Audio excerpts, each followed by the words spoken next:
চ্যানেলে আপনাকে স্বাগত। ওম নমো ভগবতে বাসুদেবায়। ওম অজ্ঞানতিমিরান্ধস্য জ্ঞানাঞ্জন শলাকয়া চক্ষুরুন্মীলিতং জ্ঞান তস্मै শ্রী গুরবে নমো নমঃ। নমো বিষ্ণুপদায় রাধাপ্রেষ্ঠায় ভূতলে শ্রীমতে ভক্তি প্রপন্ন জ্যোতি স্বামিতি নমিনে। নমো আচার্য পাদায় দৈন্যভূষণ মুকুটমনে গুরু করুণা মূর্তয়ে ক্ষমা দুর্য শিরোমণে। নমো শ্রীমতে ভক্তি কুসুম শ্রমণায় বৈ বিষ্ণুপাদায় দেবায় কৃপা বেদয়ে নমো নমঃ। শ্রী গৌরী করুণা মূর্তি কৃপা পূর্ণ কলেবরং শ্রী ভক্তি কুসুমং বন্দে রাধা কুঞ্জ নিবাসিনং। নমো বিষ্ণুপদায় কৃষ্ণ পৃষ্ঠায় ভূতলে শ্রীমতে ভক্তি সিদ্ধান্ত সরস্বতীতে নামিনে। বন্দে বৃন্দাবন গুরু কৃষ্ণ কমললোচনং বল্লভী বল্লভাং দেবং শ্রী রাধালিঙ্গিত বিগ্রহং। বন্দে শ্রী কৃষ্ণ চৈতন্য নিত্যানন্দ সহুদিত গৌরুদয়ে পুষ্পবন্ত চিত্রৌ ছন্দৌ তমনুদৌ অজানুলম্বিত ভুজৌ কনকাবদাতৌ সংকীর্তনৈকুপিতৌরৌ কমলায়তাক্ষৌ বিশ্বম্বরৌ দ্বিজবরৌ যুগধর্মপালৌ। বন্দে প্রিয় করুণায় অবতারৌ বৃন্দাবৈ তুলসী দেবৈ প্রিয়াৈ কেশবসুচ। কৃষ্ণ ভক্তি প্রদে দেবী সত্যবত্যৈ নমো নমঃ। কৃষ্ণায় বাসুদেবায় হরহে পরমাত্মনে প্রণত ক্লেশনাশায় শ্রী গোবিন্দায় নমো নমঃ।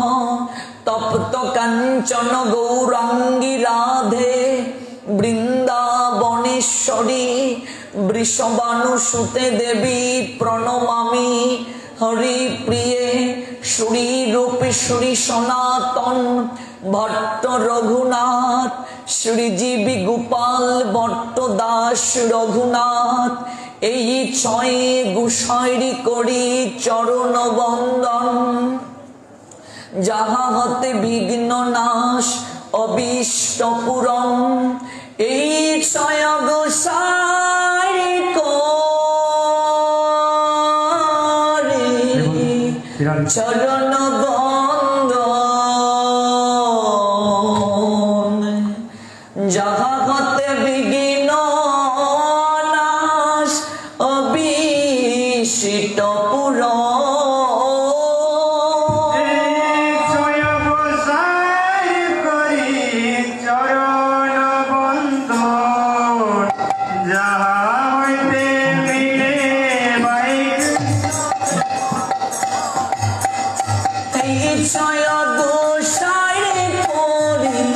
চরণ বন্দন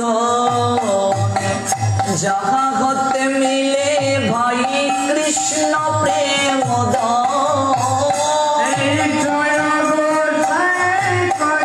চরণ বন্দন যাহা হইতে মিলে ভাই কৃষ্ণ প্রেম। এই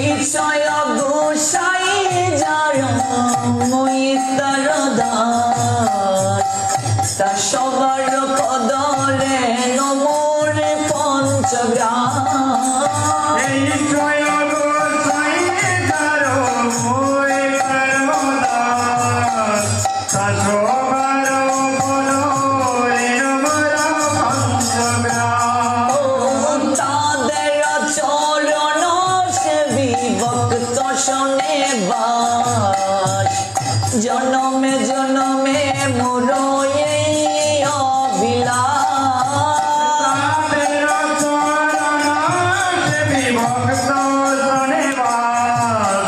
জনমে জনমে মোর এই অবিলাস ওই ছয় গোসাই প্রভু মোরে করো দয়া চরণে শরণ নিলাম দাও পদ ছায়া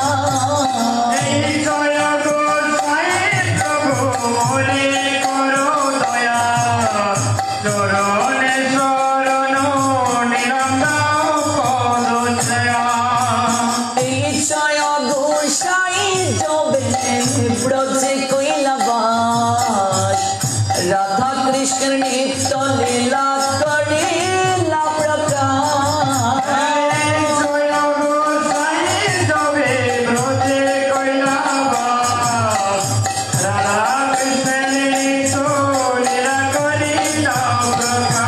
নইলে কে ভজনি তো ও বৃন্দাবনের যুগল ভজন কে ভজনি তো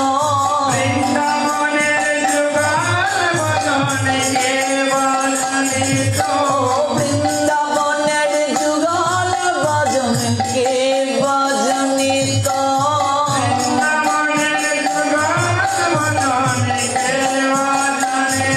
আমার ছয় গোসাই না জানালে কে ভজনি তো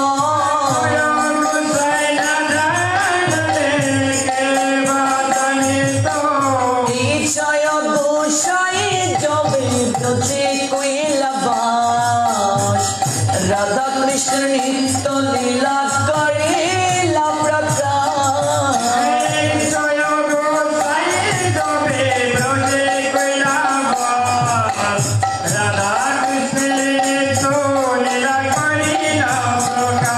মনের আনন্দে বলো হরি ভজ বৃন্দাবন শ্রী গুরু বৈষ্ণব পদে মজাই মনের আনন্দে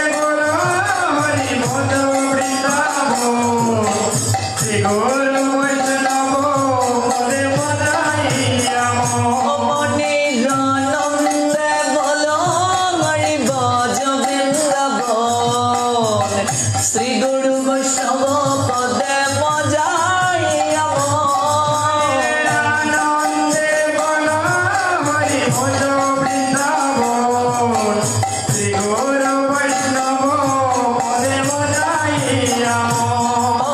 শ্রী গুরু বৈষ্ণব পদ পদ্ম করিয়া নাম সংকীর্তন কয়ে নরোত্তম দাস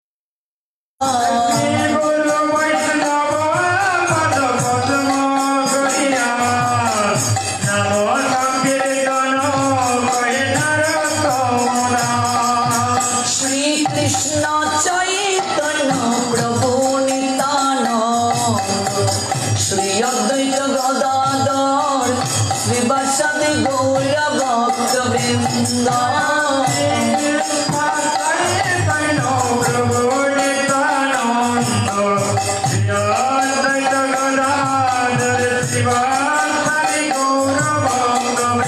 জয় শ্রী কৃষ্ণ চৈতন্য প্রভু নিত্যানন্দ শ্রী অদ্বৈত গদাধর শ্রীবাসাদি গৌর ভক্তবৃন্দ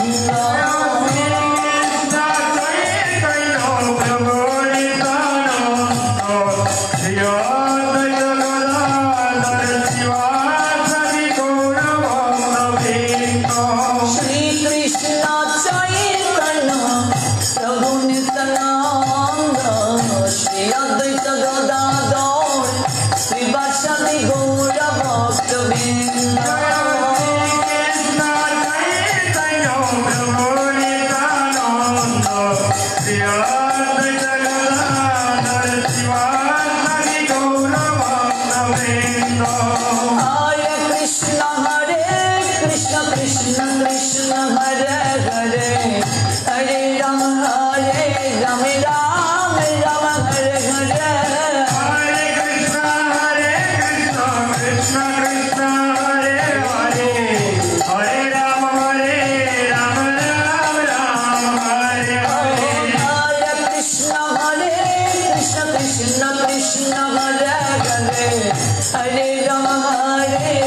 Ram Ram Hare Hare Hare Krishna Krishna Krishna Hare Hare Hare Ram Ram Hare Hare Hare Krishna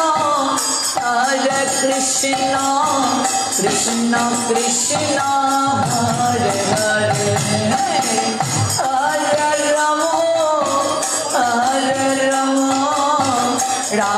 Rama Hare Hare Hare Krishna Krishna Krishna Hare Hare Bol.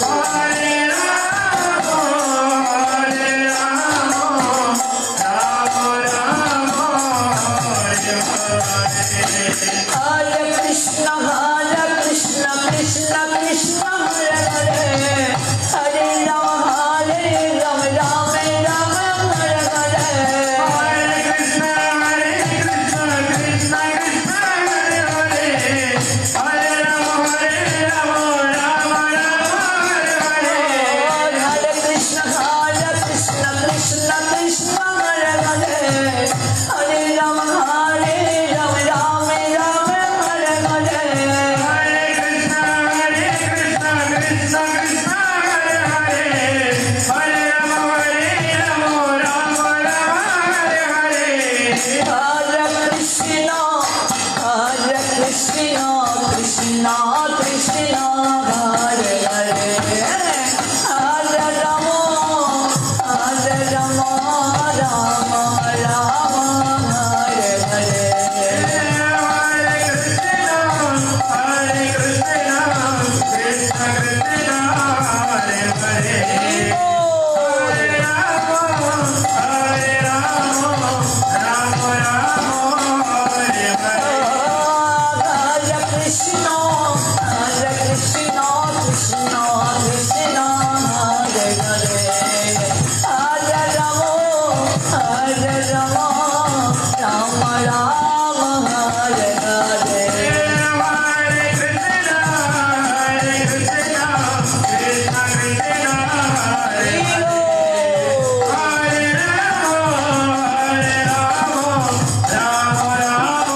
Hare Hare Hare Krishna Krishna Krishna Hare Hare Hare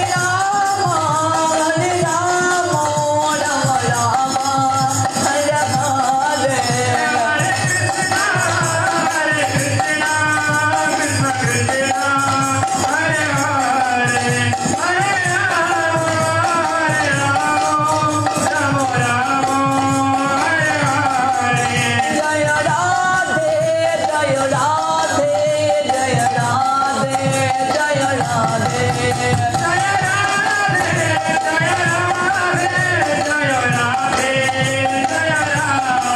Unite Gura Hari Bol Hari Bol Hari Bol Hari Bol Hari Bol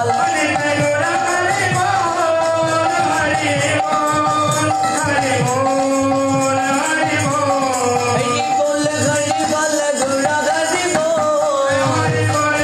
Bol Gura Hari Bol Unite Gura Hari Bol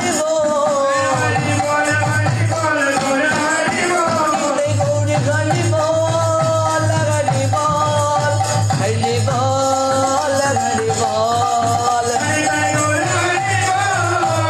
Hari Bol Hari Bol Gori Premanande Hari Hari Balama Jai Jai Sri Radhe Shyam মহাসংযমের মাস দামোদর মাস উপলক্ষে 32 দিন ব্যাপী কৃষ্ণ কথা আস্বাদনের আজকে 15তম রজনী।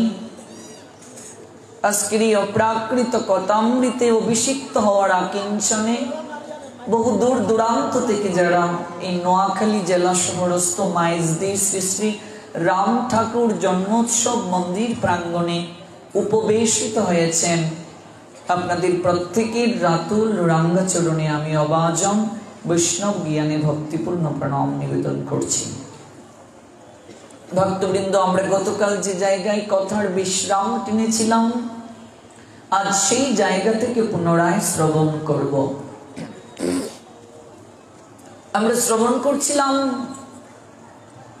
22 ফুটার একটি প্রসঙ্গর সূত্র ধরে, যে নরকাসুরকে যখন ভগবান গোবিন্দ বধ করলেন, এদিকে সুভদ্রা খুবই উদ্বিগ্ন ছিল। সুভদ্রা ভয় পাচ্ছিল যে নরকাসুরকে বধ করার নিমিত্তে বাসুদেব কৃষ্ণ গিয়েছেন, ভ্রাতাশ্রীর কোনো বিপদ হয়নি তো?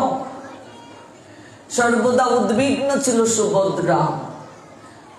আর ওই সুভদ্রার প্রসঙ্গটি আসার পরই আমরা বিভিন্ন শাখা প্রশাখায় গতকাল গিয়েছিলাম। সুভদ্রা তত্ত্ব সম্পর্কে আমরা জেনেছিলাম যে সুভদ্রা হচ্ছেন যুগমায়া। যুগমায়া ভগবানের অন্তরঙ্গা শক্তি, কৃষ্ণ লীলাতে যিনি সহায়তা করেন। ভগবান আবির্ভূত হয়েছেন কংসের কারাগারে, যুগমায়াকে আবির্ভূত করলেন নন্দালয়ে কৃষ্ণ লীলায় পুষ্টি সাধন করার জন্য। ওই যুগমায়ার প্রভাবেই প্রহরীরা ঘুমিয়ে গিয়েছিল। এই যুগমায়ার প্রভাবেই সমস্ত শিকল আপনা থেকে খুলে গিয়েছিল। এই যুগমায়ার প্রভাবেই ফটক খুলে গিয়েছিল এবং এই যুগমায়াই শ্রীগাল হয়ে যমুনা পারাপার দেখিয়ে দিয়েছিলেন বসুদেবকে। এই যুগমায়াই বুড়িমা হয়ে রাধারানীর সঙ্গে কৃষ্ণকে মিলন ঘটিয়ে দিয়েছিল। যুগমায়া কৃষ্ণ লীলায় সহায়তা করেন, এই জন্য যুগমায়া হচ্ছে অঘটন ঘটন পটিয়সী। এই যুগমায়ার তত্ত্বই হচ্ছেন সুভদ্রা। কার গর্ভে জন্ম নিয়েছেন সুভদ্রা? রোহিণীর গর্ভে। আর এই যুগমায়া হচ্ছেন ভক্তি দেবী। এই জন্য গতকাল আমরা একটা বিষয় অবতারণা করেছিলাম যে বিবাহের পর তো মেয়েরা শ্বশুর বাড়ি থাকে, তাহলে ভাইদের মাঝখানে সুভদ্রা কেন? কারণ সুভদ্রা হচ্ছেন ভক্তি জননী, ভক্তি দেবী।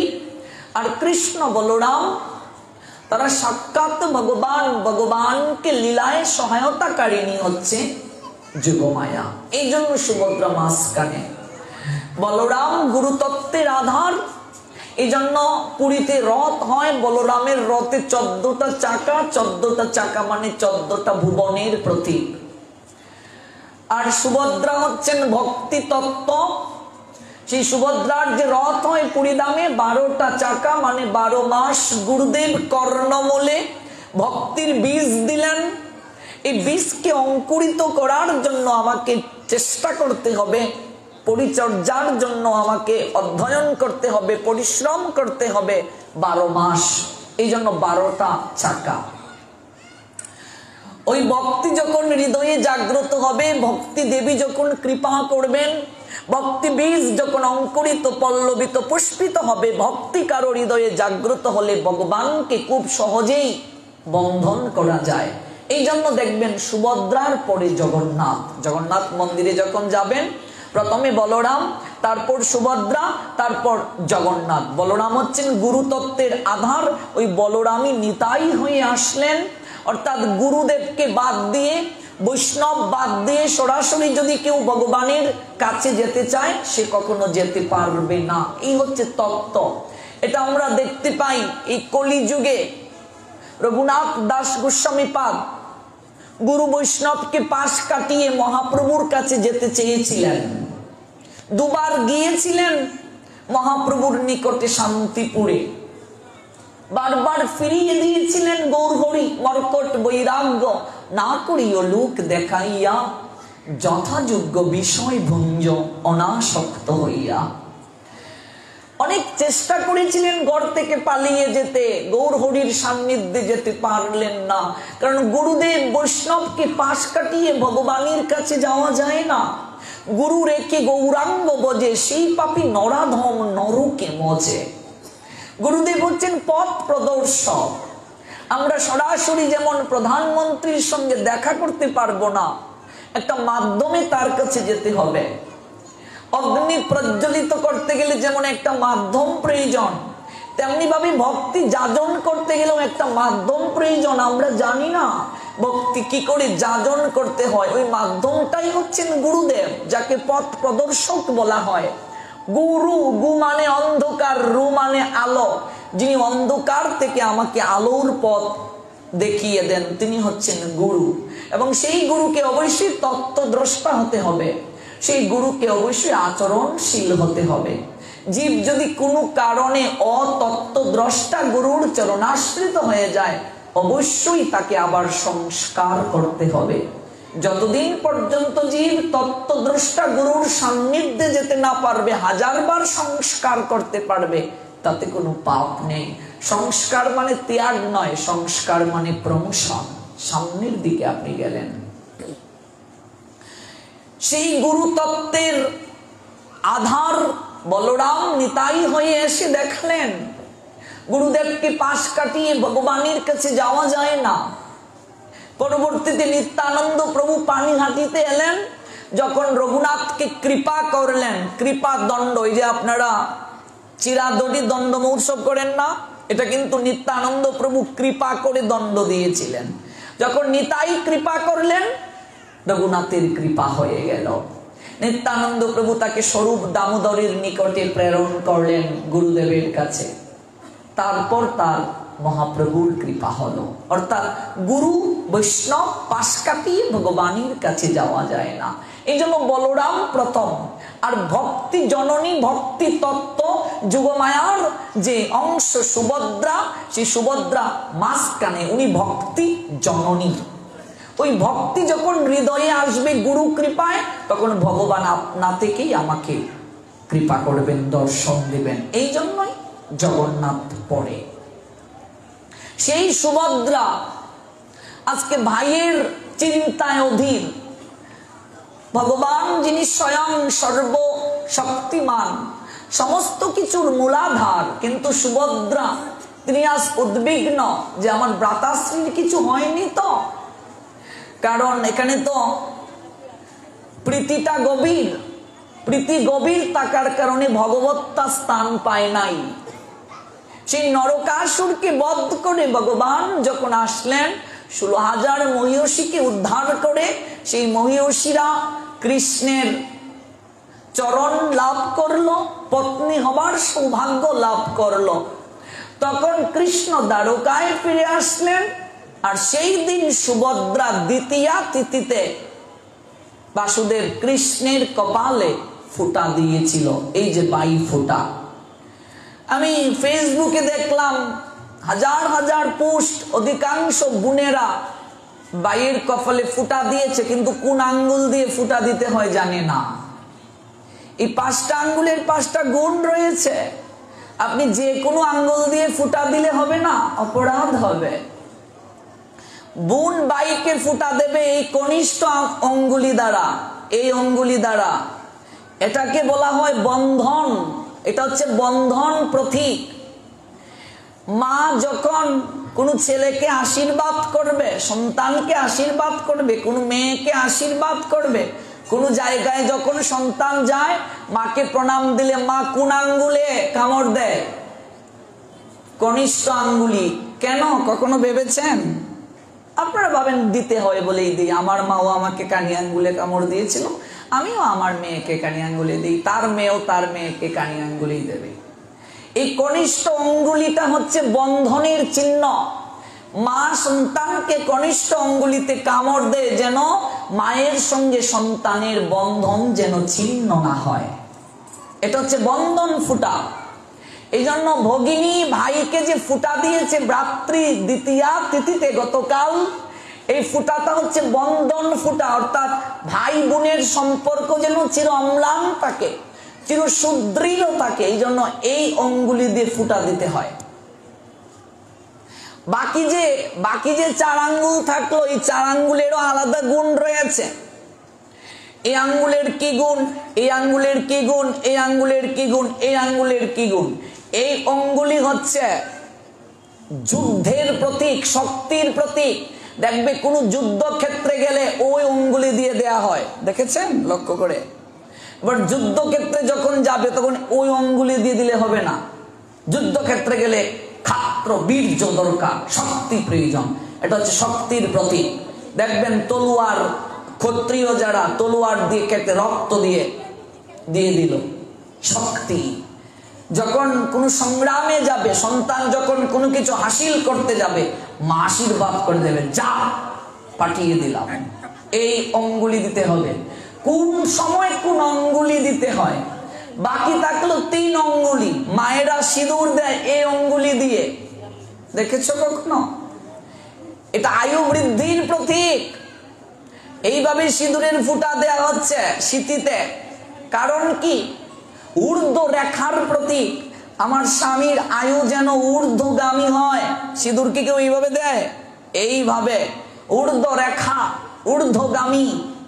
তারপর হচ্ছে একটা হচ্ছে মুখ সমর প্রতীক। যেমন আমরা হরিনাম জপ করি, দেখুন এইভাবে, তাই তো? এই দুটো অঙ্গুলি দিয়ে করা যায়। একটা মুখের প্রতীক, একটা হচ্ছে ঊর্ধ্বগামিতার প্রতীক, একটা শক্তির প্রতীক, একটা বন্ধনের প্রতীক। এই কনিষ্ঠ অঙ্গুলি হচ্ছে বন্ধনের প্রতীক, সম্পর্ক সুদৃঢ়তার প্রতীক। অধিকাংশ দেখলাম ফেসবুকে কেউ এই আঙ্গুল দিয়ে দিয়েছে ফুটা, ছবি ছেড়েছে। আর দেখলাম বাই ফুটা, মানে যতটা ভাইয়ের কপালে ফুটা দেওয়ার সুদৃঢ়তা, একাগ্রতা থাকা দরকার, তার চেয়ে বেশি দেখলাম ছবি উঠার প্রতি একাগ্রতা। কে ছবি আপলোড করতে পারবে? জীবনে ভাই বোনের সঙ্গে এই সম্পর্কও নাই, কিন্তু একটা ছবি তুলতে হবে ছাড়ার জন্য। এই জন্য কেউ এই আঙ্গুল দিয়ে ফুটা দিচ্ছে, কেউ এই আঙ্গুল দিয়ে ফুটা দিচ্ছে, কেউ এই আঙ্গুল দিয়ে ফুটা দিচ্ছে। একটা দিয়ে দিলেই হলো, ছবি আপলোড করতে হবে। বিষয়টা এমন নয়। এটা হচ্ছে একটা তত্ত্ব পেলাম। সুভদ্রা বাসুদেব কৃষ্ণকে এই অঙ্গুলি দিয়ে ফুটা দিয়েছিল, এটা একটা তত্ত্ব। দ্বিতীয় তত্ত্ব হচ্ছে এই তিথিতে যমুনা তার ভাই যমকে ফুটা দিয়েছিল। সাধারণত জমার যমুনার সম্পর্কটা এত সুদৃঢ় ছিল না। এই দিন ভাই ভগিনীর মিলন হয়েছিল এবং কপালে ফুটা দিয়েছিল। আর এই তিথিতে আরেকটা লীলা হয়েছিল, স্বয়ং লক্ষ্মী বলি মহারাজের কপালে ফুটা দিয়েছিলেন। এই যে আমরা সেদিন আস্বাদন করলাম, বলি মহারাজ যখন সুতলে চলে গেলেন, সপ্ত পাতালের একটা হচ্ছে সুতল, সেই সুতলে যখন বলি মহারাজ চলে গেলেন, তখন সেই বলি মহারাজের দ্বার রক্ষক রূপে নারায়ণ থাকলেন। কারণ বৃন্দাবলী হচ্ছে বলি মহারাজের স্ত্রী। সেই বৃন্দাবলীকে আশীর্বাদ করেছিলেন, হে বৃন্দাবলী, আমি স্বয়ং দ্বার রক্ষক হয়ে থাকবো। ভক্তের প্রতি ভগবানের কতটা কৃপা, সেই কৃপা প্রদর্শন করলেন। ভগবান দ্বার রক্ষক হয়ে গেলেন। তাহলে বৈকুণ্ঠ থেকে ভগবান চলে আসলেন এই জায়গায়। লক্ষ্মী তো নারায়ণ ব্যতীত থাকতে পারেন না, সম্ভব নয় থাকা।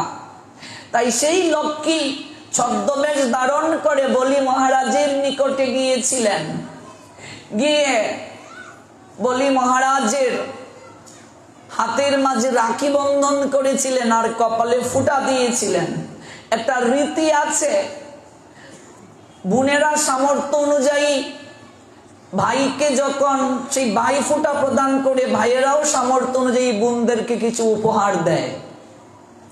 এবার বলি মহারাজ বলছেন, বলো তুমি কি চাও? আমাকে যে ভাই বানালে, কপালে ফুটা দিলে, সুদৃঢ় সম্পর্ক, এবার কি চাও? তখন স্বয়ং লক্ষ্মী তার স্বরূপ দর্শন করালেন বলিকে। অবাক হয়ে গেলেন বলি, এ তো স্বয়ং অন্নপূর্ণা, লক্ষ্মী আসছেন, আমার কি সৌভাগ্য। তো বলছেন, আমি আমার পতি দেবতাকে ফিরিয়ে নিতে চাই, এই জন্য এসেছি যে তোমার দ্বার রক্ষক হয়ে এখানে অবস্থান করছেন। এবার ভাইয়ের বাড়িতে বোনের অধিকার বেশি থাকে, দাবি বেশি থাকে। বিয়ের পরও দেখবেন অনেক দাবি থাকে। বাবার বাড়িতে যখন মেয়েরা আসে তখন তাদের একটু আলাদা শক্তি বেড়ে যায়, তাদের একটা দাবি, তাদের একটা ক্ষমতা একটু অন্যরকম থাকে। বৃদ্ধ হয়ে গেলেও আমার মা এখনো বাবার বাড়িতে গেলে বাবা যে পাওয়ার তাদের। তো এই জন্য বলছেন কি চাও তুমি? বলছে নিয়ে যেতে এসেছি। এবার বলি মহারাজ তো আর ফিরিয়ে দিতে পারবেন না, বোন আবদার করেছে। নারায়ণ তখন এক অংশ রূপে এই জায়গায় থাকলেন আর লক্ষ্মীর সঙ্গে তিনি বৈকুণ্ঠে চলে গেলেন পূর্ণ রূপে। এই হচ্ছে ভ্রাতৃ দ্বিতীয়া তিথির খুব সংক্ষেপে মহিমা। আমরা গতকাল এটা একটু শুরু করেছিলাম, কিন্তু শক্তি তত্ত্ব ব্যাখ্যা করতে গিয়ে আমরা ওই ভ্রাতৃ তৃতীয়ার পূর্ণ মহিমাটা আমরা গতকাল শেষ করতে পারিনি। প্রত্যেক ভাই বোনের সম্পর্ক দৃঢ়তা পাক, প্রত্যেক ভাই বোনের সম্পর্ক মধুর থেকে মধুরতর হোক, আমরা এটাই প্রার্থনা করি ভগবানের কাছে। ভাগবতে এই অপ্রাকৃত যে তত্ত্ব সুধামৃত, এই তত্ত্ব সুধামৃতে সবার জীবন স্নাত হোক। কারণ ভাগবত এমন একটা গ্রন্থ, ভাগবত এমন একটা জীবন পরিবর্তনের চালিকা শক্তি, একটা সংবিধান, যেটা আমরা যদি অনুসরণ করি আমাদের জীবন পূর্ণতা পাবে, আমাদের জীবন মাধুর্যমণ্ডিত হবে। কারণ যত গ্রন্থ রাজি রয়েছে সমগ্র গ্রন্থে দেখবেন ভগবান আছেন, ভগবান আসেন, এই পর্যন্তই সীমাবদ্ধ রেখেছে। কিন্তু ভাগবত এক অভিনব বার্তা দিয়েছে জগৎজীবীকে। এই বার্তা আর কোনো গ্রন্থ প্রদান করেন নাই। ভাগবত আমাদেরকে বলছেন ভগবান শুধু আছেনই না, ভগবান আসেন। আর ভগবান শুধু আসেনই না, ভগবান তোমাকে ডাকেন। ভাগবত ব্যতীত আর কোন গ্রন্থে এই তত্ত্ব আমরা পাইনি। ভগবান আমাদেরকে ডাকেন। কিভাবে ডাকেন? নিত্য মুরলীধর তার মুরলী বাজিয়ে আমাদেরকে ডাকছেন দিবানিশি। তো ভগবান যদি দিবানিশি আমাদেরকে ডাকেন, আমরা কেন তার ডাক শুনতে পাই না? একটি প্রশ্ন পরীক্ষিত করেছিলেন সুখদেব গোস্বামী পাদের নিকটে। ভগবান যদি নিত্য আমাদেরকে ডাকেন, আমরা কেন তার বাঁশির ধ্বনি শুনতে পাই না? তার কারণ এই ভবের কোলাহলে আমাদের কর্ণ দুটি বধির হয়ে গেছে। এই সংসারের কোলাহল শুনতে শুনতে আমাদের কর্ণ দুটি বধির হয়ে গেছে। ভগবান নিত্য আমাদেরকে ডাকছেন বাঁশি বাজিয়ে। ওই সংসারের কোলাহল থেকে যখন আমরা একটু সরে যেতে পারবো, যখন ঠিকভাবে কান পেতে সেই বংশীর ধ্বনি শুনতে প্রয়াসী হব, এই ভবের কোলাহল থেকে দূরে গিয়ে তার বাঁশি শুনে যারা সবকিছুকে জলাঞ্জলি দিয়ে সমস্ত কিছু ত্যাগ করে যারা ছুটে গিয়েছিল, সেই ব্রজবাসীদের কথা যখন আমরা শুনব, সেই মনমনা ভক্তদের কথা যখন আমরা শুনব, ওই কথা শুনতে শুনতে আমাদের কর্ণের বধিরতা ঘুচবে। তস্মাদ ভারত সর্বাত্মা ভগবান ঈশ্বর হরি শ্রুতব্য কীর্তিতব্যষ্ট স্মর্তব্যষ্ট তবয়ম। এই কথা শুনতে শুনতে আমাদের চিত্তরূপ দর্পণ মার্জন হবে। চেত দর্পণ মার্জনম ভব মহাদাবাগ্নি নির্বাপনম সেবকৈরব চন্দ্রিকা বিতরণম বিদ্যাবতু জীবনম আনন্দম বুদ্ধিবর্ধনম প্রতিপদম পূর্ণমৃতাস্বাদনম সর্ব আত্মা স্নপনম পরম বিজয়তে শ্রীকৃষ্ণ সংকীর্তনম। এই কথা শ্রবণ করতে করতে আমাদের কলুষিত চেতনা নির্মল হবে। এই জন্য ভাগবত আমাদেরকে জানিয়ে দিলেন, ওহে সংসারী জীব, ওহে কলিহত জীব, কলির কলুষতায় তোমাদের চিত্ত বিমোহিত হয়ে গেছে, তোমাদের কর্ণ বধির হয়ে গেছে। তোমরা তো আর সত্য ত্রেতা দাপরের মতো এত কঠিন ভজন করতে পারবে না। তোমাদের এত ভজন করার শক্তি নেই, সামর্থ্য নেই। তুমি কতটুকু ভগবানকে ডাকবে? ডাকার সামর্থ্য কি তোমার আছে? কোন মন্ত্রে তুমি তার উপাসনা করবে? কি মন্ত্রই বা তুমি জানো? তোমাকে কষ্ট করে ভগবানকে ওই সত্য ত্রেতা দাপরের মতো কঠিন ভাবে আরাধনা করতে হবে না। তুমি কেবল কান পেতে শ্রবণ করো, কার কথা শ্রবণ করবে? সেই শ্যাম সুন্দর গোবিন্দের কথা কান পেতে শ্রবণ করো। ভক্তির যে 64টা অঙ্গ রয়েছে, তন্মধ্যে সর্বশ্রেষ্ঠ অঙ্গ হচ্ছে শ্রবণাত্ম ভক্তি। আমরা কলিগত জীব, কেবল ভগবানের কথা শ্রবণের মাধ্যমে আমরা আমাদের জীবনকে সার্থক করতে পারি। কথা শ্রবণের মাধ্যমে আমাদের কেবল ঈশ্বর দর্শন হতে পারে। পরীক্ষিত মহারাজ সেটা শিক্ষা দিলেন। ভগবানের কথা 7 দিন 7 রাত্রি শ্রবণ করলেন কায় মনোবাক্যে।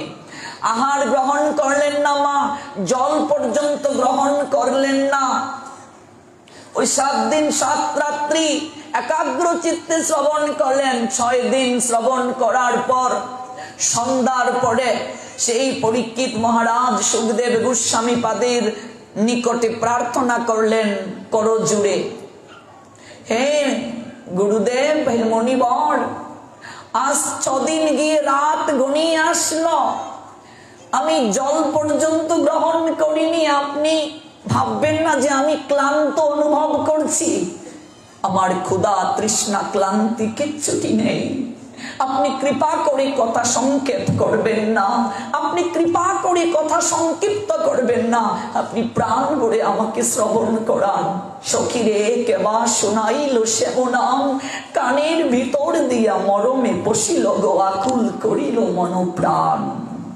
এই কথা এমন মিষ্ট, এই কথা মানুষের মাঝে বৈরাগ্য উদিত করে দেয়। এই কথার শক্তি এমন, এই কথার শক্তিতে স্বামীর অনুরাগ স্ত্রীর প্রতি কমে যায়, স্ত্রীর অনুরাগ স্বামীর প্রতি কমে যায়, সন্তানের প্রতি মমতা কমে যায়, মা বাবার প্রতি সন্তানের মমতা কমে যায়, ভাই ভগিনীর প্রতি অনুরাগ কমে যায়, অনিত্য অনুরাগ কমে, নিত্য অনুরাগ রত্না করে সাঁতার কাটিয়ে দেয় সেই ভগবানের অপ্রাকৃত কথা। এই নামের মিঠা একবার যে পেয়েছে নামের মিঠা, সে কি অন্য মিঠা চায়? এই অপ্রাকৃত মিষ্টতা যে একবার অনুভব করতে পেয়েছে, তার পক্ষে আর অনিত্য মিষ্টতার প্রতি আকর্ষণ থাকে না। মধুর বোতল চাটলে মধু মিষ্টি না টক কখনো সেটা বোঝা যায় না, মধু যদি না খাওয়া হয়। তেমনি ভাবে এই ভাগবতের যে মিষ্টতা, এই ভাগবত কথার যে অমৃত, ওই অমৃততা একবার যে পান করেছে সে আর অন্য কোনো কিছু চায় না। যখন সুখদেব গোস্বামী পাদ পরীক্ষিতকে ভাগবত কথা শ্রবণ করাবেন, ভাগবত অমৃত শ্রবণ করাবেন, দেবতারা তখন আসলেন অমৃতের ভাণ্ড নিয়ে, এসে বলছেন, হে সুখদেব গোস্বামী পাদ, আমরা অমৃতের ভাণ্ড নিয়ে এসেছি, আপনি এই অমৃত পরীক্ষিতকে খাইয়ে দিন, আর তার বিনিময়ে কৃষ্ণ কথামৃত আপনি আমাদের পান করিয়ে দিন। সুখদেব গোস্বামী পাদ বলছেন, হে দেবগণ, কোন অমৃতের সঙ্গে তোমরা কোন অমৃতের তুলনা করছো? তোমরা কি জানো, তোমরা যে অমৃত পান করেছো দেবগণ, তোমাদেরও একদিন মৃত্যু হবে, তোমরা চির অমর নয়। কিন্তু এই কৃষ্ণ কথা অমৃত কেউ যদি কায় মনোবাক্যে পান করতে পারে, তাদের ভববন্ধন আর কখনো হবে না, তারা অমর হয়ে যাবে। ওই সংসারের দুঃখ তাদের আর কখনো গ্রাস করবে না। জয় জয় শ্রী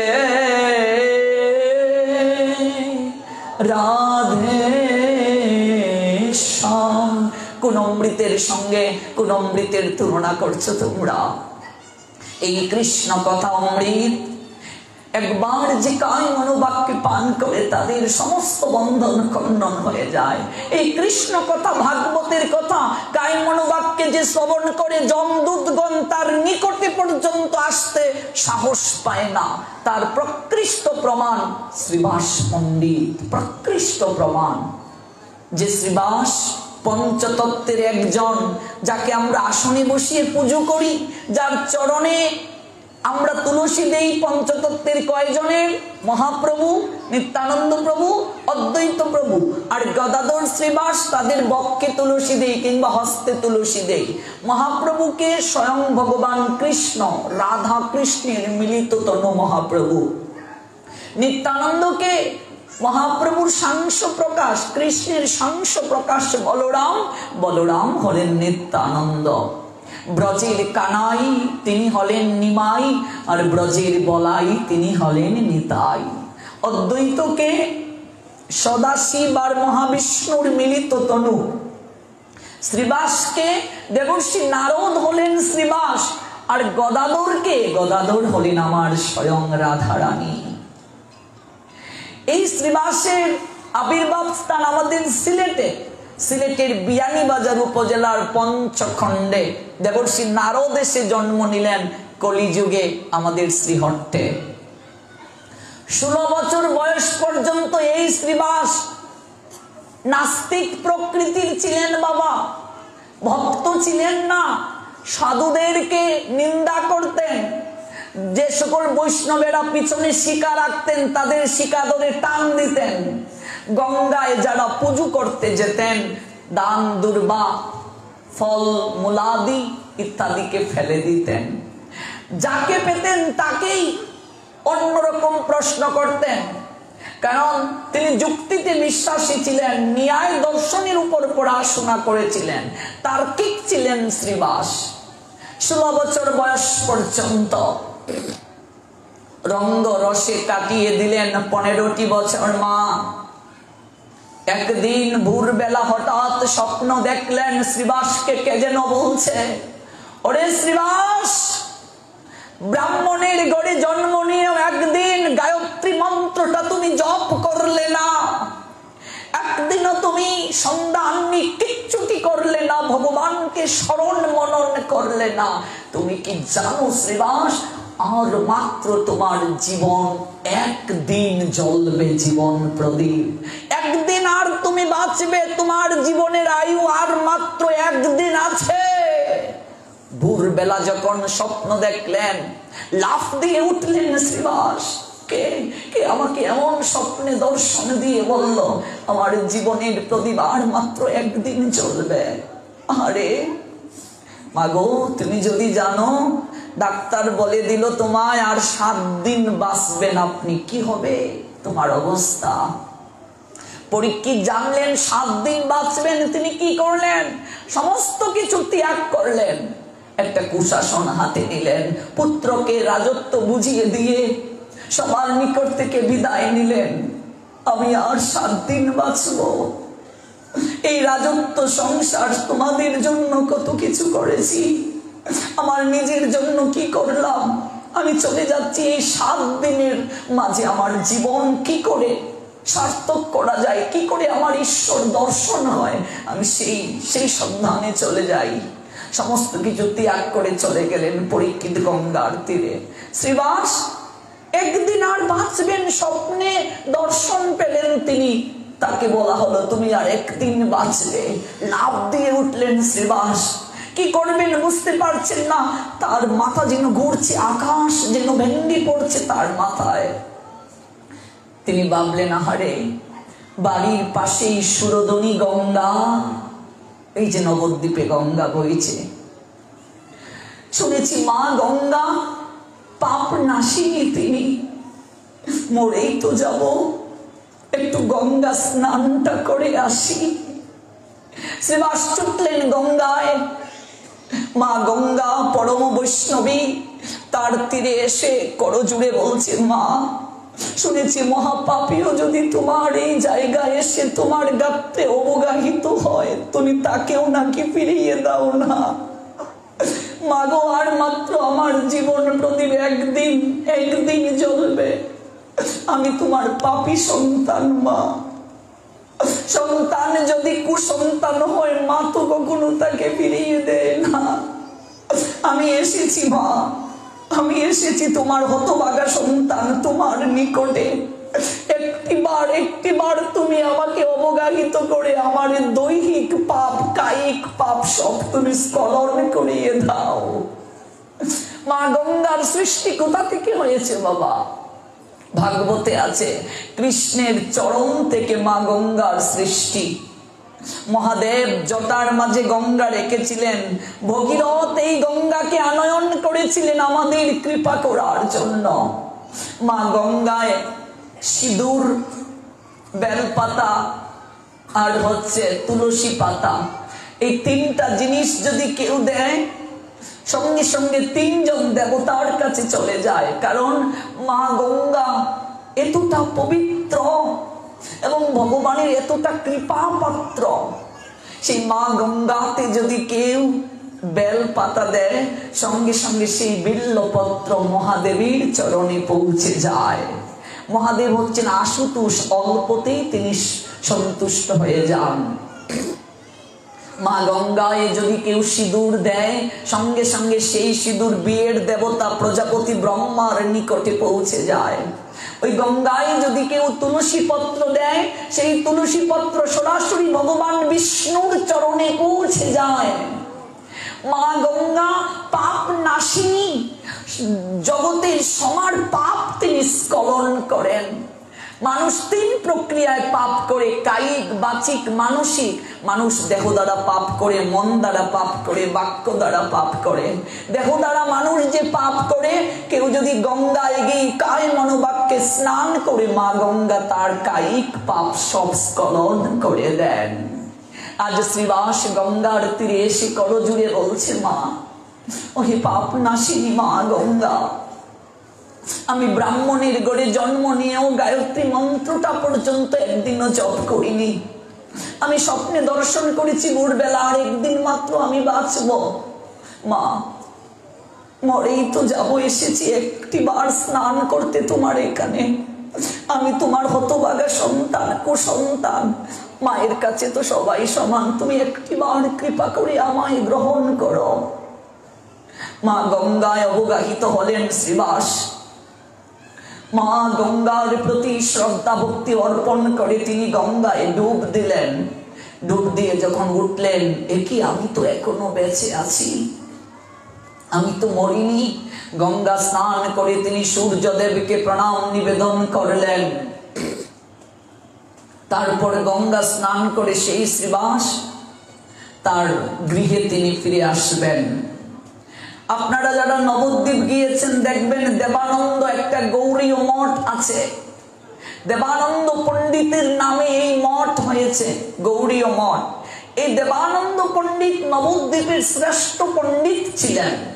সেই দেবানন্দ পণ্ডিত তখন ভোরবেলা তার ছাত্রদেরকে ভাগবত পড়াচ্ছেন, ভাগবতের শ্লোক শিক্ষা দিচ্ছেন।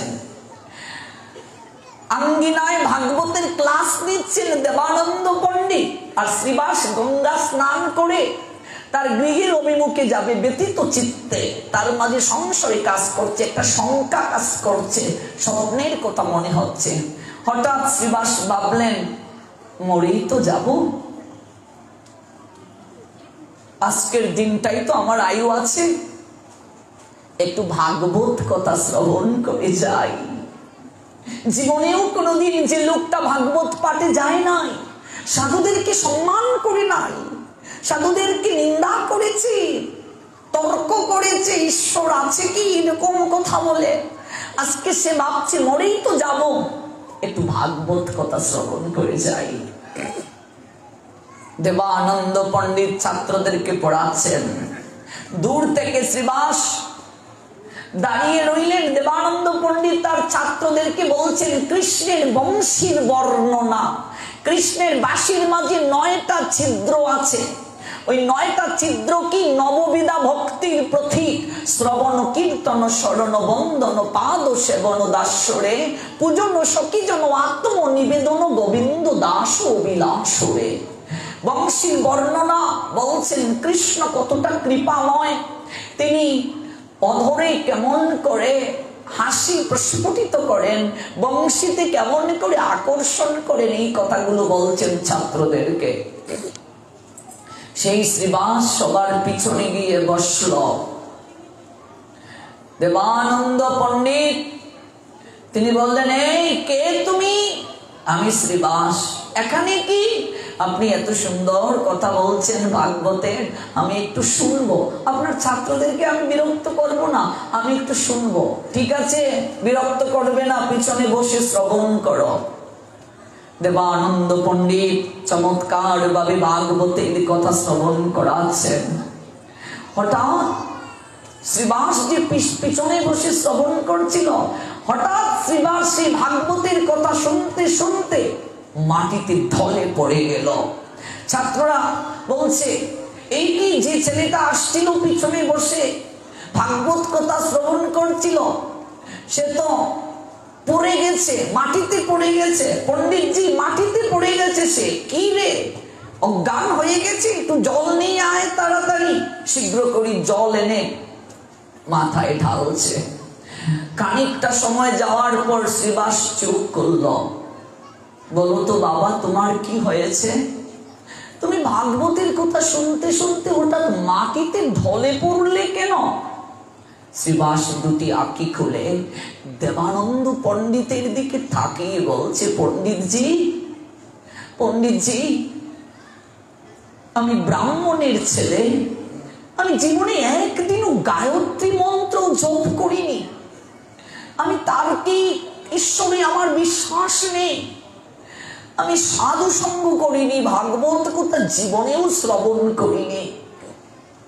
আমি ভোরবেলা স্বপ্ন দেখেছি কে যেন আমায় বলছে, রে শ্রীবাস, আর মাত্র একদিন তুই বাঁচবে, এইভাবে তো তোর জীবনটা তুই কাটিয়ে দিলে, একদিনও ধর্মকর্ম করলি না। আমি ভাবলাম মরেই তো যাবো, একটু গঙ্গা স্নান করে আসি।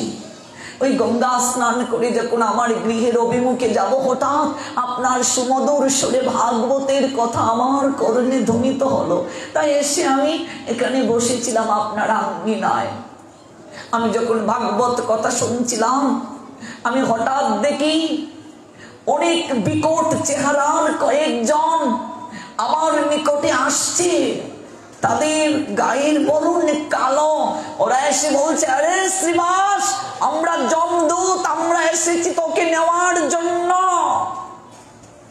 তুই সারা জীবন ধর্মকর্ম করিসনি, সাধু নিন্দা করেছিস, ঈশ্বরে বিশ্বাস নেই তোর, আমরা তোকে নিতে এসেছি। কিন্তু শোন, আজ তুই ভাগবত কথার আসরে বসে ভগবানের কথা শ্রবণ করছিস, তাই আমরা আজ তোকে নিতে পারলাম না। আরে শ্রীবাস, আজকে তোকে নিতে পারিনি, তবে তোকে আমরা সতর্ক করে যাচ্ছি, আজ তোকে নিতে না পারলেও কাল তোকে আমরা ঠিকই নিতে আসবো। হে পণ্ডিতজি, এই দৃশ্য অবলোকন করে আমি অজ্ঞান হয়ে যাই। পণ্ডিতজি, আপনি যে কথা বললেন, এই কথার মাঝে এমন কি শক্তি আছে? যমদূতরা আমাকে নিতে এসেও তারা আমাকে নিতে পারলো না, যমদূতরা আমার কাছে এসেও আমাকে স্পর্শ করতে পারলো না। এই কথার মাঝে এমন কি শক্তি আছে পণ্ডিতজি? এই ভাগবতের কথার মাঝে যমদূতরা আমাকে এসেও নিতে পারলো না। আজ না হয় আমি বেঁচে গেলাম, এই ভাগবতের কথার আসরে ছিলাম বলে, কিন্তু কাল ওরা যখন আসবে আমি কি বলবো?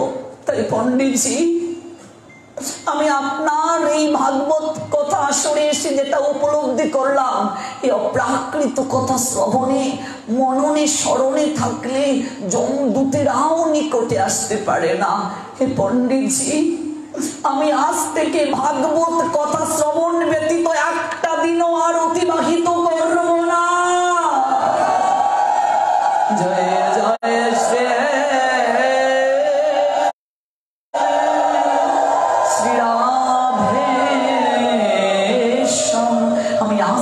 ভাগবত কথা শ্রবণ ব্যতীত একটা দিন অতিবাহিত করব না। এই শ্রীবাস নাস্তিক থেকে হয়ে গেলেন ভগবানের পার্ষদ। যে চৈতন্য মহাপ্রভু শ্রীবাসের আঙ্গিনা থেকে হরি কীর্তন শুরু করেছিলেন, যে আঙ্গিনায় আমার গৌর হরি আর নিতাই চাঁদ সবসময় বিরাজ করবেন বলে কথা দিয়েছিলেন, এতটা ভক্ত হয়ে গিয়েছিলেন শ্রীবাস, এতটা ভক্ত হয়ে গিয়েছিলেন, খাওয়া দাওয়ার প্রতি খেয়াল ছিল না তার। পাড়া প্রতিবেশীরা তাকে নিয়ে নিন্দা করে। তার স্ত্রী মালিনী এসে বলছে, ওগো তোমার কি লজ্জা বলে কিছু নেই? তোমার কানে কিছু আসে না? হ্যাঁ, সারাদিন হরিনাম করো, খাবে কি? সংসার কি করে চলবে? উপার্জন না করলে সংসার কি করে চলবে? এতটা সেই শ্রীবাস ভক্ত হয়ে গিয়েছিলেন, তিনি তিনটা হাতে তালি দিয়েছিলেন, মালিনী আমি যার জন্য পাগল হয়েছি, আমি যার নামে নিজেকে মজিয়েছি, লোকে অনেক কথা বলুক, আমি লোকের কথা আমি কখনো শুনবো না।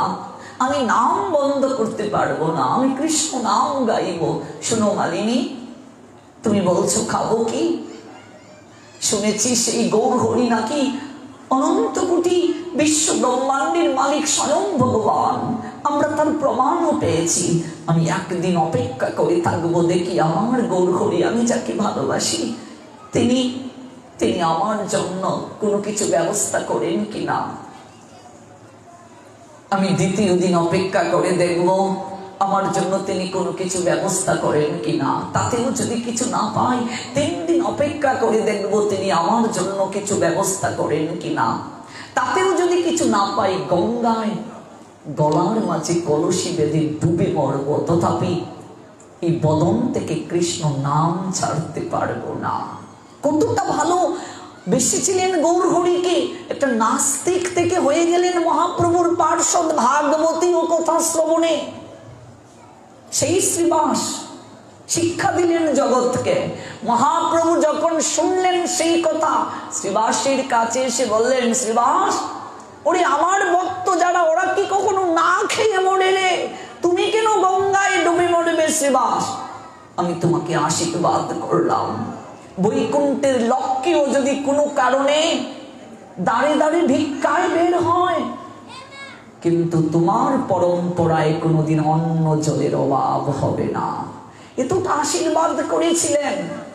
3টা আশীর্বাদ করেছিলেন যে বৈকুণ্ঠের লক্ষ্মী দাঁড়ে দাঁড়ে ভিক্ষায় বের হলেও তোমার অন্ন জলের অভাব হবে না। আশীর্বাদ করেছিলেন আমি তোমার আঙ্গিনা ছেড়ে আর কোথাও যাব না। আশীর্বাদ করেছিলেন মানুষের কথা ছেড়ে দাও শ্রীবাস। এই যে আঙ্গিনা, যে আঙ্গিনায় আমি কীর্তন শুরু করেছি, একটা কুকুর যার নিম্ন জমিতে জন্ম, যে কুকুরকে সবাই লাঠি দিয়ে তাড়িয়ে দেয়, যে কুকুরকে মানুষ বিন্দু মাত্র সম্মান করে না, ওই কুকুরও যদি একবার তোমার আঙ্গিনায় এসে ধুলায় গোড়াগড়ি দেয়, হে শ্রীবাস, ওই কুকুরটাকেও পর্যন্ত তোমার আঙ্গিনাতে আসার কারণে আমি অন্তিমে আমার চরণ তাকে দান করে দেব। এতটা ভালোবাসা দিয়েছিলেন মহাপ্রভু শ্রীবাসকে। এমনকি এই শ্রীবাসীর গড়ে একটা কাজীর মেয়ে ছিল যার নাম দুঃখী। ওই দুঃখীটাকে পর্যন্ত মহাপ্রভু তার চরণে ঠাঁই দিয়ে দিয়েছিলেন। দেখো ভালোবাসার শক্তি কতটুকু। কাজের মেয়ে শ্রীবাসের, একটা দুঃখী শ্রীবাসের গড়ে যে কাজ করে। মহাপ্রভু যখন পার্শ্বদেরকে নিয়ে আঙ্গিনায় কীর্তন করেন, সারা রাত ব্যাপী কীর্তন করেন। ভোরবেলা ব্রাহ্ম মুহূর্তে স্নান করবেন, দুঃখী গঙ্গা থেকে জল এনে জল ভর্তি করে রাখে মাটির কলসিতে। মহাপ্রভু স্নান করবেন, পার্শ্বদরা স্নান করবেন। শ্রীবাসকে একদিন গৌর হরি অন্তর্যামী, তথাপি তিনি জিজ্ঞেস করলেন, শ্রীবাস, ওই গঙ্গা থেকে জল কে নিয়ে আসে? প্রভু, আমাদের ঘরের দুঃখী, তার নাম দুঃখী কেন? একটু ডাকো তো তাকে। দুঃখী এসে করজোড়ে দাঁড়ালেন গৌর হরির পাশে।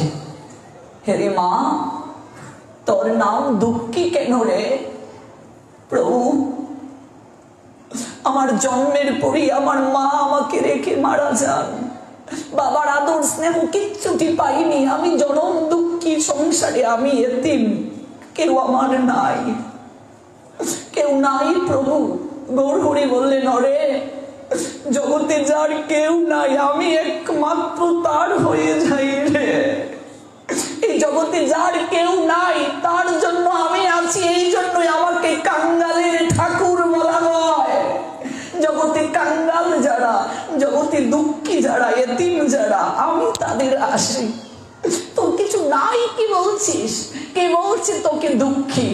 হলে তুই ভক্ত সেবার জন্য জল আনিস গঙ্গা থেকে, তুই ভক্তদের সেবা করিস, আজ থেকে তোর নাম দুঃখী না, আমি তোর নাম দিলাম আজ থেকে তোর নাম সুখী। ওরে, আমি তোকে কথা দিলাম, তুই যে সাধু সেবার জন্য এত ত্যাগ করছিস, ওরে এই জড়জগতে তুই নিজেকে দুঃখী আর ভাবিস না। আমি কথা দিলাম রে মা, অন্তিমে আমি স্বয়ং তোর ঘাটের মাঝি হয়ে আসবো, আমি তোর মাঝি হয়ে আসবো ভবের গাথে। জয় জয় শ্রী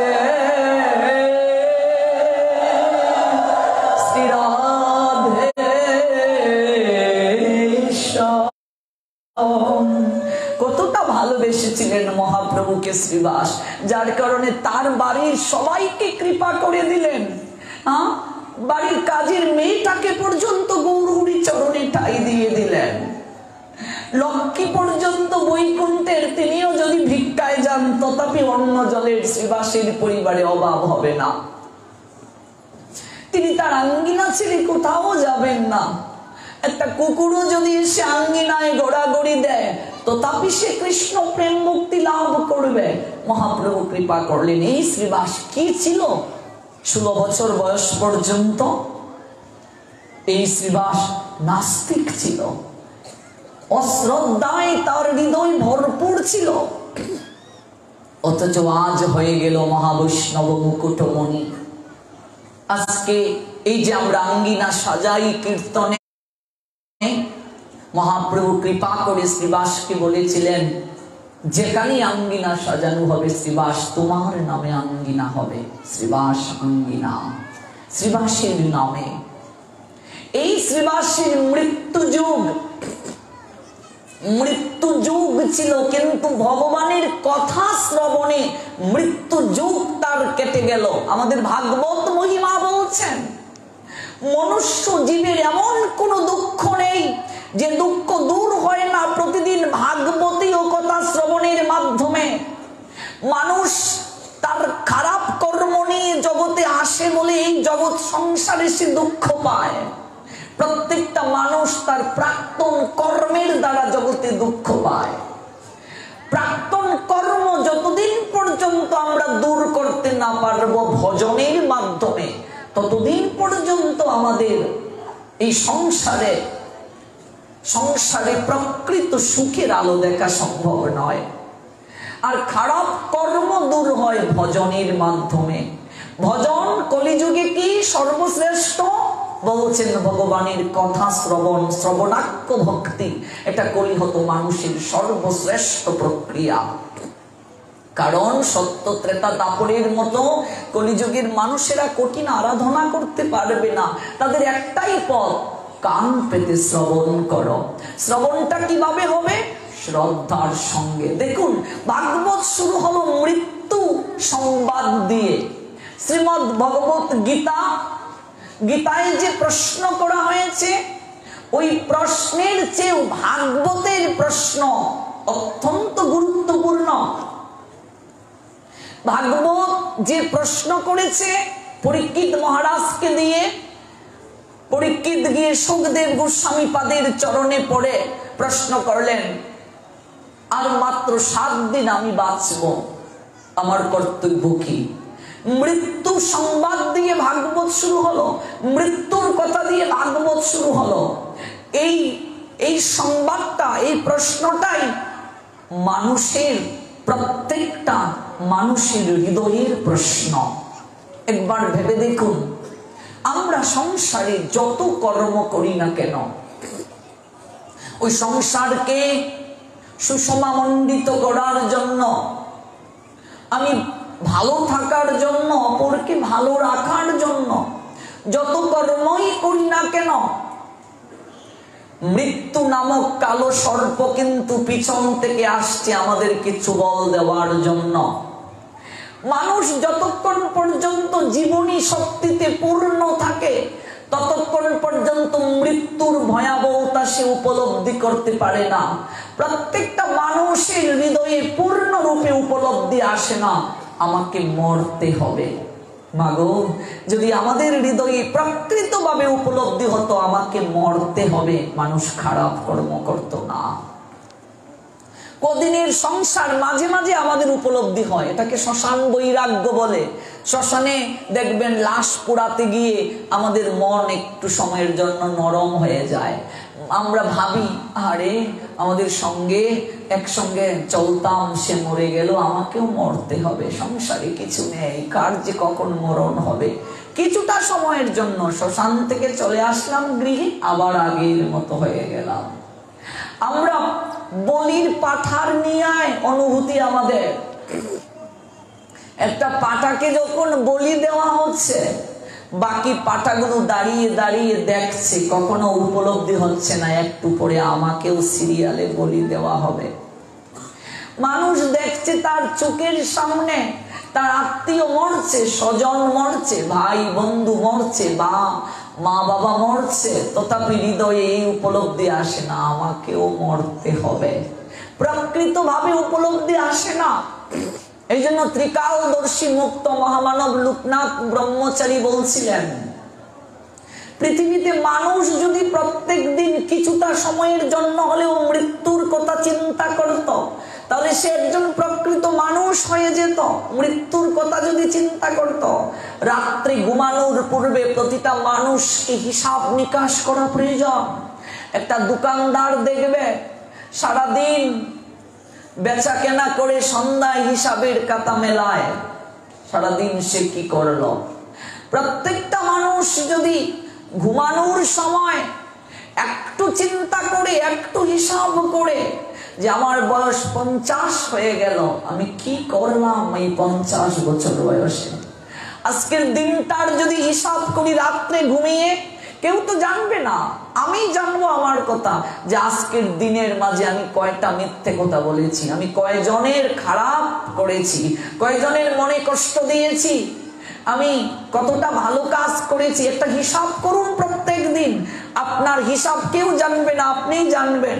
যদি আমি দেখি যে 100টার উপরে আজ মিথ্যে কথা বলেছি, 100 জনের খারাপ করেছি, 4-5 জনের ভালো করেছি, হ্যাঁ, আগামীকাল চেষ্টা করবেন 100টার উপরে যেহেতু মিথ্যে কথা বলেছি, দেখি আজকে আর একটু কমিয়ে আনতে পারে কিনা মিথ্যে কথা।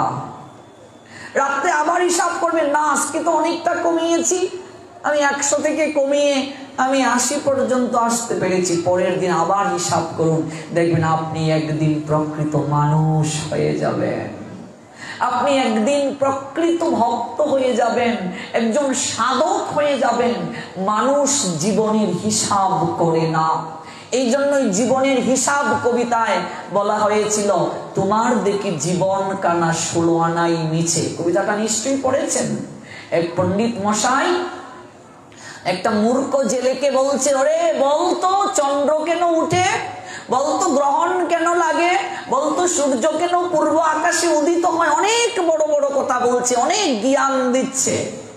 এবার সেই মূর্খ মাঝিটা বলছে, বাবু মশাই আমি কি আর এত জানি, আমি তো মূর্খ, আমি কি এত কঠিন কঠিন জ্ঞান মূলক প্রশ্নের উত্তর দিতে পারবো।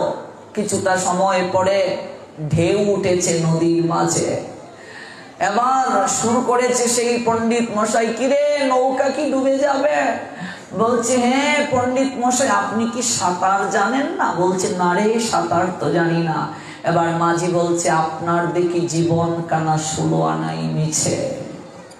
আমরা সারা দিবস রজনী কত কথা বলছি, কত উপদেশ দিচ্ছি জড় জাগতিক, কিন্তু আসল জায়গায় আমাদের জীবনের হিসাব আমরা করছি না। আমাদের জীবন 16 আনাই মিছে। জীবনের হিসাব আমরা কখনো করি না। 50 বছর হয়ে গেলে 25 বছর ঘুমিয়ে কাটিয়ে দিলাম, 60 বছর হয়ে গেলে অর্ধেক জীবন ঘুমিয়ে কাটিয়ে দিলাম।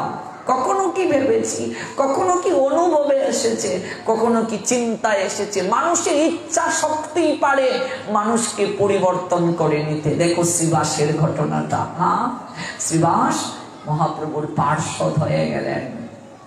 এই যে নারদ শ্রীবাস হয়ে আসলেন কলিযুগে, ওই দেবর্ষি নারদ কে ছিলেন? পূর্বলীলায় একটা দাসীর ছেলে, ভাগবতটা পড়ে দেখবেন প্রথমেই আছে, একটা দাসীর ছেলে দেবর্ষি নারদ। আজকে তিনি নারদ হলেন কেবলমাত্র সাধু সেবার মাধ্যমে। চাতুর্মাস্য ব্রতে যখন সাধুরা আসছিলেন, প্রাণ ভরে সেবা করেছেন আর তাদের উচ্ছিষ্ট প্রসাদ গ্রহণ করেছিলেন। একটা দাসীর পুত্র সাধনায় নারদ হয়ে গেলেন। স্বর্গমর্ত পাতাল তিনটা লোকে বিনা অনুমতিতে যেতে পারেন। সাধনার এত শক্তি, ওই সাধনাই পারে মানুষকে পূর্ণ স্তরে নিয়ে যেতে, মানুষের মানবত্ব থেকে দেবত্ব দান করতে। প্রতিটা মানুষের মাঝে মনে রাখবেন দেবতা হওয়ার গুণ আছে, দেবতা হওয়ার গুণ। দেবতারা মানুষ ছিলেন মা, মানুষরাই সাধনার গুণে দেবলোক প্রাপ্ত হয়েছে। ইন্দ্র যে সিংহাসনে বসে আছে সে তো মানুষ ছিল। ইন্দ্র বলে কোনো দেবতা নাই, এটা স্বর্গের রাজার পদবী। ইন্দ্রের সিংহাসনে যে বসে সেই ইন্দ্র, ব্রহ্মার সিংহাসনে গিয়ে যে বসবে সেই ব্রহ্মা। ওরা তো মানুষ, সাধনার গুণে দেবলোক প্রাপ্ত হয়েছে, আসন পেয়েছে। এটা তো ভাগবতেই আছে। ধ্রুব যখন কঠিন আরাধনা করতে শুরু করলো তখন স্বর্গের রাজা ইন্দ্র ভাবছেন সর্বনাশ, ধ্রুব যেভাবে সাধনা করছে হয়তো আমার আসন সে কেড়ে নিতে পারে। তাই ইন্দ্র প্রবল বেগে বর্ষণ দিতে শুরু করলেন। দেবতারা সতত শঙ্কায় থাকেন, কে আরাধনা করছে তার পদ চলে যায়। প্রত্যেকটা মানুষের মাঝে দেবত্ব প্রাপ্তির জন্য সুযোগ রয়েছে। যেন কাজী নজরুলের কবিতাগুলো পড়বেন, মানুষ দেবতা হতে পারে, তার মাঝে শক্তি আছে। মানুষের মাঝেই তো সুর আর অসুর। মানুষ দেবতা হতে পারে তার দৈবিক গুণকে জাগ্রত করার মাধ্যমে। আমাদের মাঝে ভগবান যে কি শক্তি দিয়ে দিয়েছেন আমি কল্পনাও করতে পারবো না। এই মস্তিষ্ক কত যে ধারণ করতে পারে। আমরা কত পার্সেন্ট মস্তিষ্ককে ব্যবহার করি, ব্রেনকে ব্যবহার করি। যারা সায়েন্টিস্ট ওরা মাত্র 5% মস্তিষ্ক ব্যবহার করে। ভেবে দেখো একটা কম্পিউটারে কতটুকু ধারণ করে রাখতে পারে, কতটুকু ধারণ করতে পারে পেন ড্রাইভে।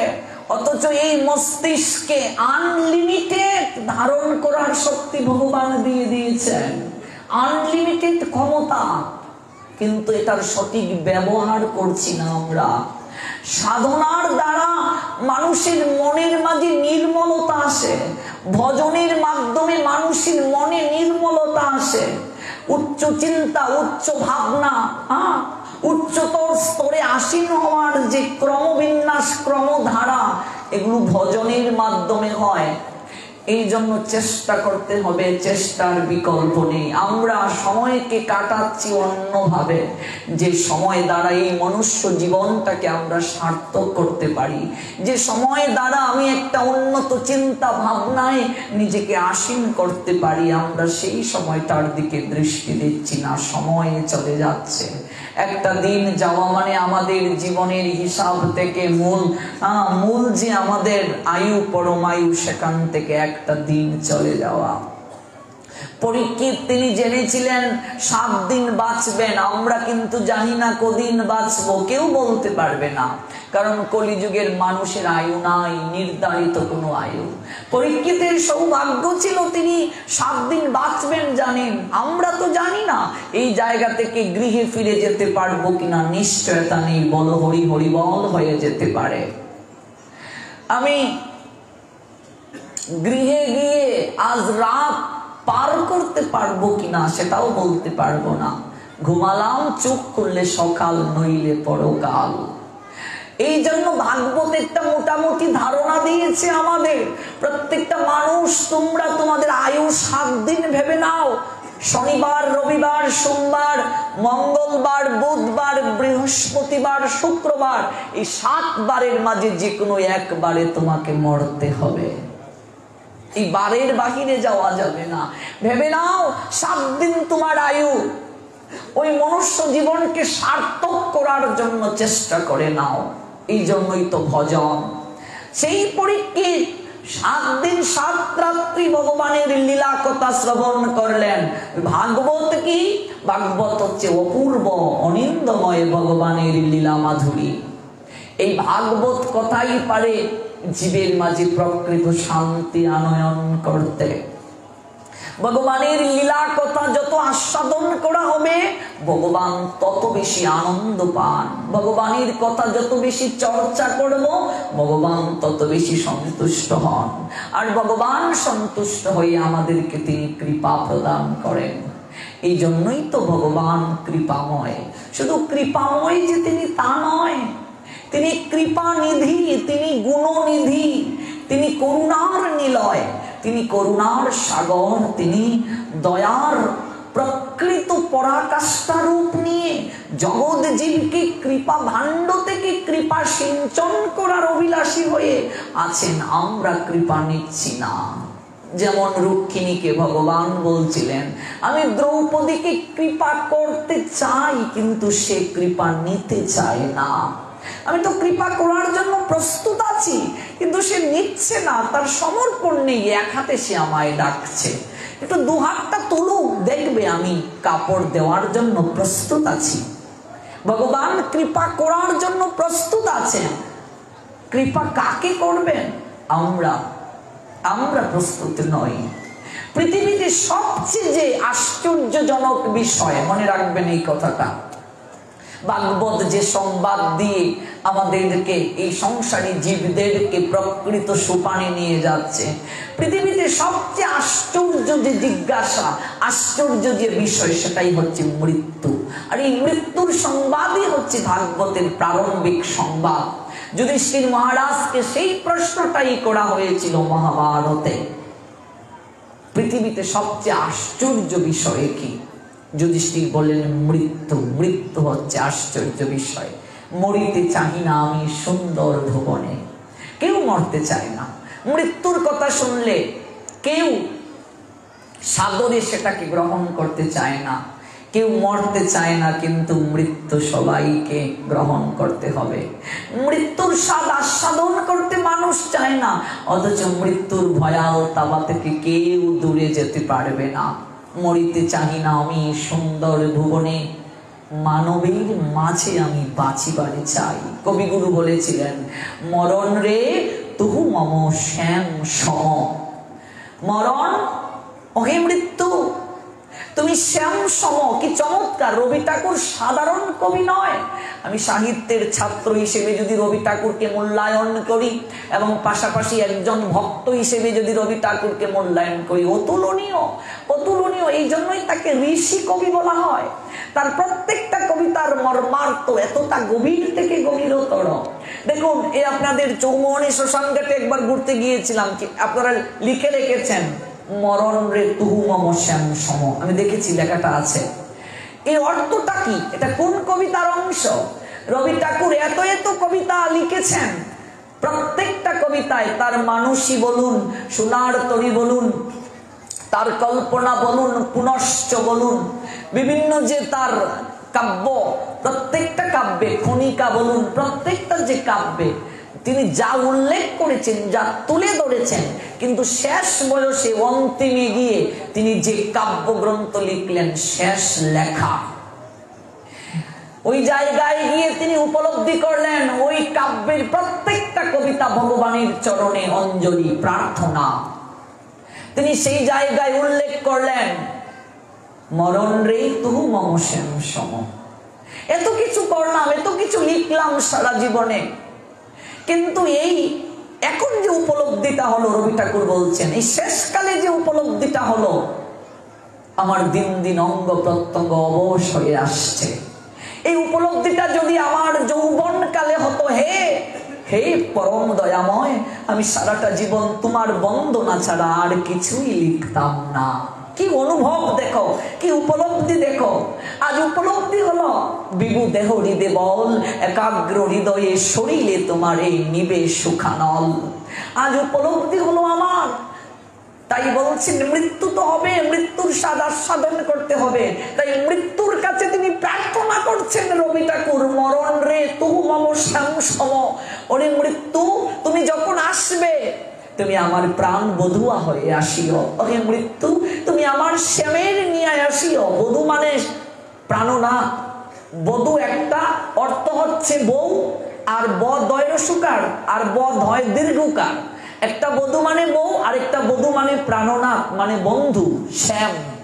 ভগবান কৃষ্ণকে বধূ বলে আখ্যায়িত করেছে। বধুয়া কি আর বলিব আমি, জীবনে মরণে শয়নে স্বপনে প্রাণনাথ হইল তুমি। প্রত্যেক জন্মে, প্রত্যেকটা ক্ষণে, শয়নে বলো, স্বপনে বলো, প্রত্যেকটা যুগে যুগে বলো, প্রত্যেক জন্মে জন্মে তুমি আমার প্রাণনাথ হইল, চণ্ডীদাস বলছিলেন। তেমনি ভাবে রবি ঠাকুর বলছেন, মরণ রে তু মম শ্যাম সম, মৃত্যু তো আসবে, ওই মৃত্যু তুমি শেষকালে তুমি আমার শ্যামের রূপ ধারণ করিয়া আসিও। মৃত্যু যেন আমার শ্যাম নাগর হয়ে আসবে, আর আমি হাসতে হাসতে আমি তোমার গলায় মালা পরিয়ে দেব। ওকে মরণ, তুমি আমার শ্যাম রূপ ধারণ করিয়া আসিও। তো জীবন দশায় যদি শ্যামের কার্য না করি, মৃত্যু শ্যাম হয়ে আসবে? কখনো নয়, প্রশ্নই উঠে না।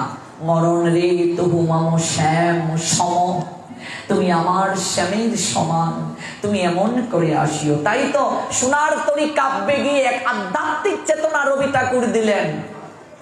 গান গেয়ে তরি বেয়ে কে আসে পারে, দেখে যেন মনে হয় চিনি উহারে। কৃষক ধান কেটে